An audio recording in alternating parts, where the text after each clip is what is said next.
நண்பர்களே பாத்தீங்கன்னா இந்த வீடு கட்டாத முன்னாடி பாத்தீங்கன்னா இந்த வீடு வந்து ரொம்ப பழுதடைஞ்சிருந்தது. இந்த வீட்டு இடத்த பாத்தீங்கன்னா இவங்க வந்து உடம்பு சரியில்லாம இருந்தாங்க.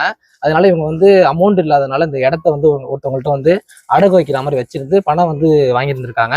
ஸோ அது என்னன்ட்டு இந்த டீட்டெயில்ஸ்லாம் நான் கேட்டு இருந்திருக்கேன். இப்போ பார்த்தீங்கன்னா அந்த டீட்டெயில்ஸ் தான் சொல்லியிருந்தாலுமே நான் கடனில் இருக்க தம்பி எனக்கு வந்து உதவி பண்ணுங்கன்னு சொல்லிட்டு இந்த அக்கௌண்ட் பேரையும் சொல்லியிருந்தாங்க. அந்த விஷயத்தை வந்து நான் வெளிநாட்டில் இருக்கிற ஒரு அண்ணன் சொல்லியிருந்தேன். அந்த அண்ணன் பேர்லாம் எதுவுமே சொல்லவே இல்லை. சரி உடனடியாக வந்து அவங்களுக்கு உதவி பண்ணுப்பான்னு சொல்லி 30,000 அமௌண்ட் வந்து கொடுத்துருந்துருக்காங்க.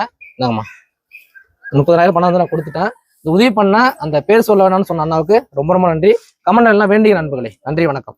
இந்த இடத்த வந்து அடமானமா வச்சு அது உடம்பு ஒன்றும் சரியில்லைன்னு அதை நான் பார்த்தேன். இந்த இடத்த மூட்டு கொடுத்ததுக்கு வணக்கம். பாத்தீங்கன்னா இவங்க வந்து 20,000 வந்து நான் அடகு வச்சிருக்கேன்னு சொல்லியிருந்தாங்க. இப்போ வந்து அவங்களுக்கு வந்து 30,000 நம்ம கொடுத்துட்டாங்க. இந்த உதவி பண்ண அந்த பேர் சொல்ல வேணாம்னு சொன்ன அண்ணாவுக்கு ரொம்ப ரொம்ப நன்றி. அனைவருக்கும் வணக்கங்க.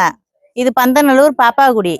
இவங்க வந்து ரொம்ப கஷ்டத்துல இருந்தாங்க. வீடு சரியில்லாம இடிஞ்சு போய் நிலைமையில இருந்தாங்க. பிள்ளைங்களை வச்சுக்கிட்டு படாதபாடு பட்டாங்க.